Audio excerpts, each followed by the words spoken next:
అందరికీ నమస్కారం అండి. ఆంధ్రప్రదేశ్ రాష్ట్ర ప్రభుత్వ ఉద్యోగులకు మే నెలలో 1 డిఏకి సంబంధించి బకాయిలు విడుదల. పెండింగ్ బకాయిలకి సంబంధించి షెడ్యూలు, తేదీలు. సో ఈ వీడియోలో వీటి గురించి పూర్తి వివరాలు అయితే తెలుసుకుందామండి. సో ప్రభుత్వ ఉద్యోగులకి సంబంధించి ఇప్పుడే ఒక్కొక్కటిగా వారి యొక్క సమస్యలను పరిష్కారం చేసుకుంటూ ప్రభుత్వం ముందుకైతే వెళ్తుందండి. అయితే మనకు ఈ కార్యక్రమంలో భాగంగా ప్రభుత్వ ఉద్యోగులకి సంబంధించి త్వరలోనే పీఆర్సీ కమిటీకి సంబంధించి ప్రకటన అయితే రాబోతుందని చెప్పేసి అప్డేట్స్ అయితే రాబోతున్నాయి. ఎందుకంటే మే 8వ తేదీన క్యాబినెట్ భేటీ కాబోతుంది. ఈ క్యాబినెట్ భేటీలో భాగంగా ఉద్యోగులకి సంబంధించి కీలకమైన శుభవార్త ప్రకటించే దిశగా సర్కార్ అయితే ఉన్నట్లు సమాచారం. ఉద్యోగుల సమస్యలపై దృష్టి సారించాలి. గత ప్రభుత్వంలో 30,000 కోట్ల బకాయిలు అయితే ఉన్నాయండి.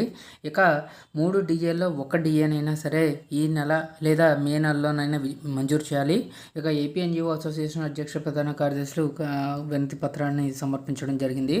రాష్ట్ర ప్రభుత్వ ఉద్యోగుల సమస్యలపై ప్రభుత్వం తక్షణమే దృష్టి సారించాలని, వేతన సవరణ కమిషనర్ను నియమించాలని, పెండింగ్లో ఉన్నటువంటి 3 డిఏ బకాయిల్లో 1 డిఏనైనా మంజూరు చేయాలని డిమాండ్ చేస్తూ ఏపీ ఎన్జీఓ అసోసియేషన్ రాష్ట్ర కార్యవర్గం తీర్మానం చేసినట్లు ఆ సంఘం అధ్యక్ష ప్రధాన కార్యదర్శులు కేవీ శివారెడ్డి, విద్యాసాగర్ తెలిపారు.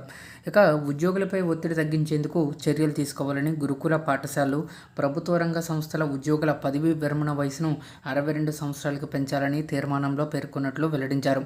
ఇక ఆ సంఘం రాష్ట్ర కార్యవర్గ సమావేశాన్ని మంగళవారం విజయవాడలో నిర్వహించడం జరిగింది. అనంతరం వారు విలేకరులతో మాట్లాడారు. గత ప్రభుత్వ హయాంలో సుమారు 30,000 కోట్లు పెండింగ్లో పెట్టారని,